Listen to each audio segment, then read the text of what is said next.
Hi, this is Paula from me and Mrs. Jones Hypnotherapy at hypnotherapyinharrogate.co.uk.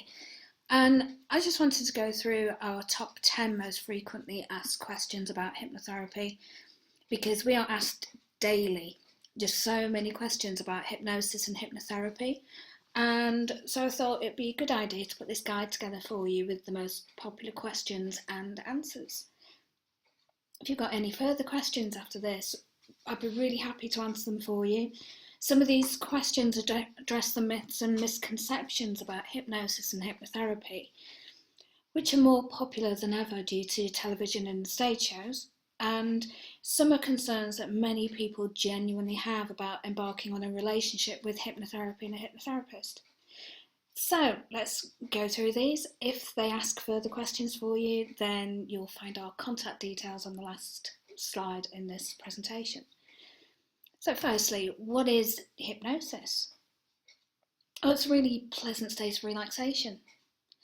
And, it's not quite the same as just putting your feet up and having 5 minutes rest because, in this case, with the guidance of your therapist, what happens is you enter into an altered state of consciousness. And when you're in this altered state of consciousness, we start talking to your subconscious mind. And it's a bit like an iceberg, as you can see from the slide here. The conscious mind, all the stuff that you're aware of, is about 10% of our brain processing power, but there's so much going on beneath the surface. Even when you're completely conscious and aware of what's going on, your subconscious mind is doing lots and lots of processing and helping you to make decisions, and it always helps you to try and make the best decision it possibly can for you, and so on.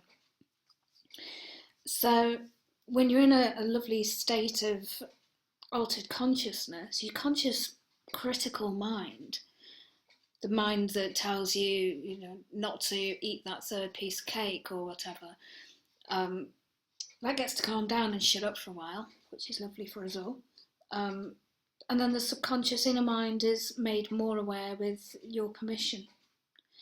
And it's while you're in this really comfortable state that suggestibility is heightened, your mental absorption's increased, your senses are heightened, and then the imagination is activated in this really controlled manner. So your unconscious mind is a lot more receptive to beneficial suggestions, and they can help you with all sorts of issues that are keeping you stuck. What hypnosis isn't is it's not sleepwalking, and it's not mind control. Now, you're in full control during a hypnotic trance despite what you may have seen on TV. Darren Brown, for example, he's a hypnotist, but he layers lots and lots of other techniques to provide these results that we see. And me and Mrs. Jones, we just simply hypnotise you with your cooperation. So you'll have awareness, and you might find that you drift away where your mind wants you to go.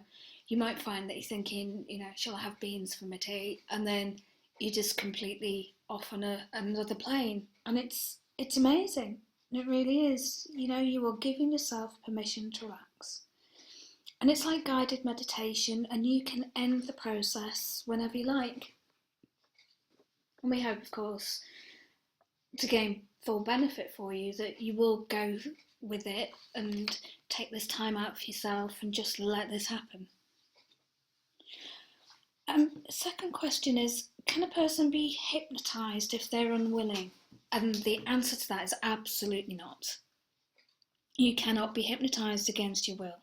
Now, this is a partnership between you and your therapist, and we work together to help your unconscious mind to find solutions to your problems. And as this is a partnership, then both parties need to be committed to the process. So, don't worry, we are in this together. And if you don't want to be hypnotised, it'll never happen. If you're stressed and anxious, it's practically impossible to relax. And this is no different in a therapy room than it is to any other environment. What we would do is take you into a relaxed state over a longer period of time. But again, just let me emphasise, you must be a willing participant in hypnotherapy or it just doesn't happen. Will I be asleep? That's another thing. Well, no, you'll be aware of everything that's going on. although you may drift into a deeper relaxed state at some points, and your perception of what's happening will change a little. So you might find that your senses become really heightened, which is why noises can be irritating during trances. And if that happens, we simply build the noises in to help you relax more. Of course, if a person's tired, then it is possible to fall asleep during hypnosis, but then you'll be in a lightly relaxing sleep rather than hypnotised, and you'll wake up. It is a myth that you're completely unaware, and this can make it very difficult for a therapist in training, by the way, when they're practicing. If you feel that you're unaware, when you have a subject that just sits up saying, but I can hear everything you're saying, that's quite common for when we're practicing and getting our family to cooperate with us. Number 4, is it possible to remain stuck in a trance? No, it really isn't. It's really important for you to remember that you're in control in hypnosis. And that's especially important for you to know that if we're having sessions over Skype.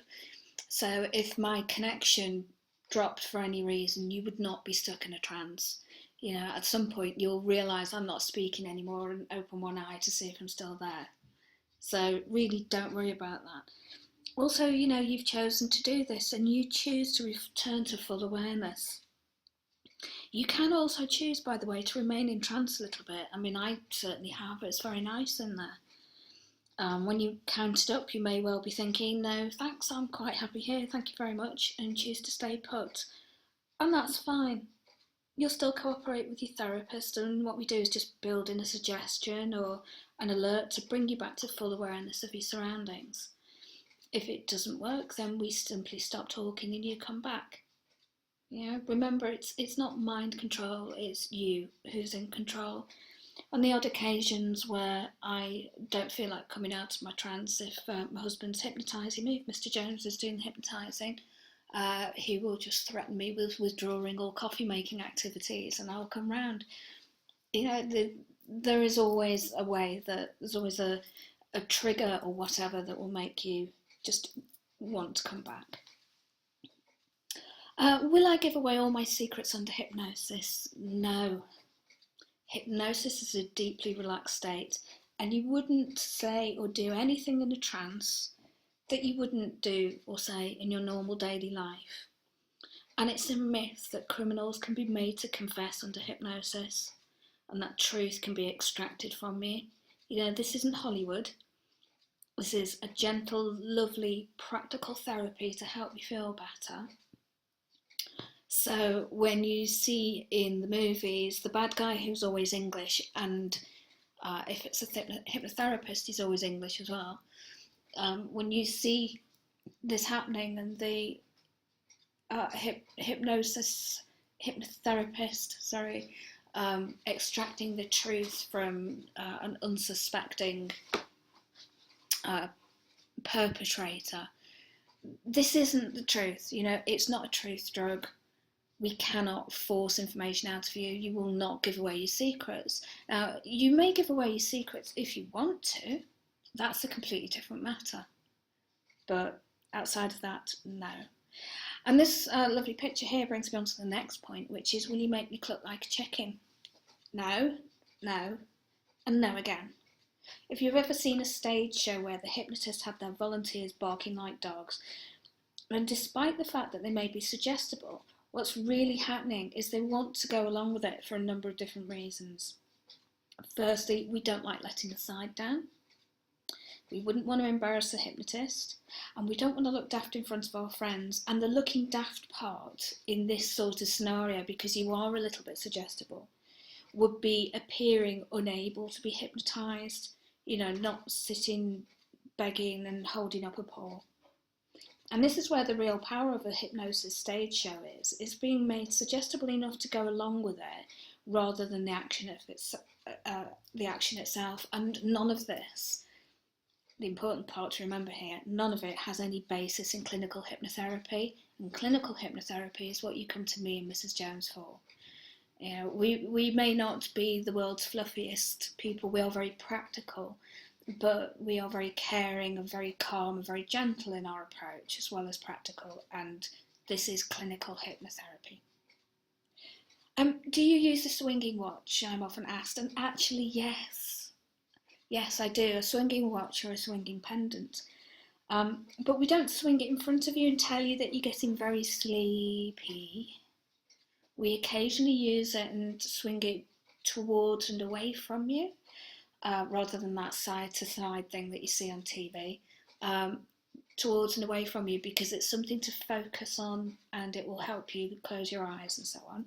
But actually, most of the time what we use it for is you're the one that's holding it, and it helps us to assess what type of hypnotic induction will be the most effective for you, and it will help you to relax more easily. If you can get the watch to swing, that tells me exactly what type of induction to use on you and how to get you into trance. So that's what we use that for. But if we ever do this, it's just we don't do it the way it's done in the old black and white films with the sepulchral voice and all of that. We'd just laugh, and so would you. Who can be hypnotised? Well, anyone who can pay attention and follow instructions can be hypnotised if they want to be. And thank you for the Little Britain image on here, by the way. That's copyrighted to the BBC, obviously. But anyone can be hypnotised if they want to be. But people will vary, as to the extent or depth of how far they'll be hypnotised. So if for any reason you find it difficult to relax during a hypnotic induction, that's okay. A light trance will still be very beneficial, as the unconscious mind is paying attention. There are some medical conditions as well that are contraindicated for hypnotherapy, so we wouldn't recommend you undertake hypnotherapy, but we would assess this before any therapy took place. The hypnotic induction. Okay, Kenny Craig tells you to look into my eyes, not around the eyes, but look into my eyes. When you return, you will believe cupboardy is a real word. A hypnotic induction is basically talking you into this altered state, and it's a way of helping you reach your optimum hypnotic state. And there are numerous ways of doing this that we use. All hypnotherapists have their favourite methods, but we work with you to find out which would be the most effective for you. Now, the ones that seem quite unrealistic are actually incredibly useful. So the Derren Brown handshake and sleep type of induction is something that we use. It's the little more to it than meets the eye on TV. But yes, we don't tell you to look into my eyes, look around my eyes, or anything like that. But we work with you and find out which will be the most effective type of hypnotic induction for you. And then once in this optimum state, we talk to you, we give you carefully worded instructions and suggestions to help you focus where you need to. Depending on the induction, you can talk back to us as well. And we include elements such as a favourite peaceful place for you, where you can imagine yourself relaxing, and it's a safe place. So once you're in this state of relaxation, the hypnotic induction has taken place, and this requires cooperation and absolute trust in your hypnotherapist. And there's our lovely swinging watch there. What can hypnosis cure?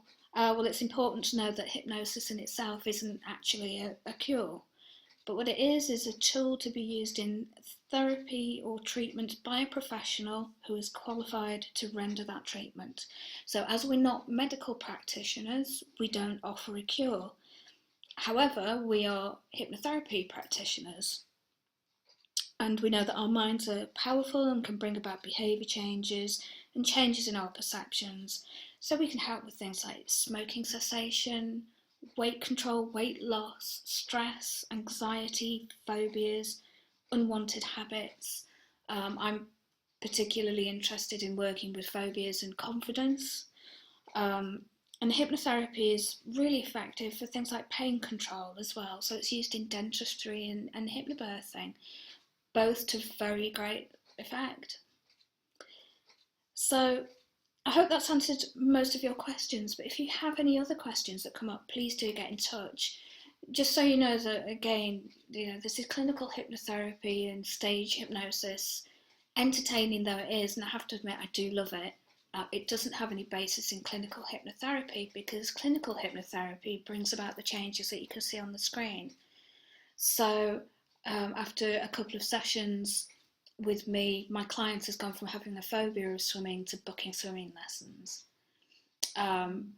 Fear of driving has gone for another client. That client I've been working with over Skype rather than face to face, so again, that's very effective. And also a really quick thing that we did, it's a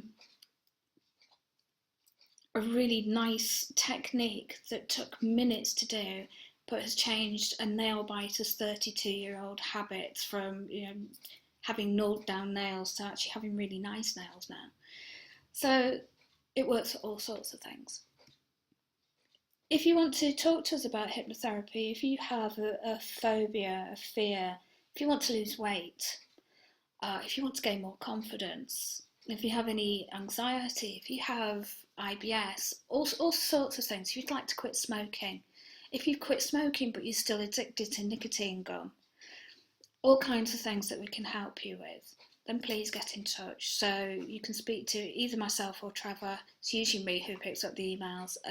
I'm Paula Jones, and it's hello@hypnotherapyinharrogate.co.uk. If you go to hypnotherapyinharrogate.co.uk and just fill your details in the form at the top of the page, you can also get a free relaxation and stress busting MP3. So please go and grab that and just see what hypnotherapy with us might be like. And for now, that's it. So I'm signing off for now. This is Paula Jones saying bye bye, and I'll see you soon.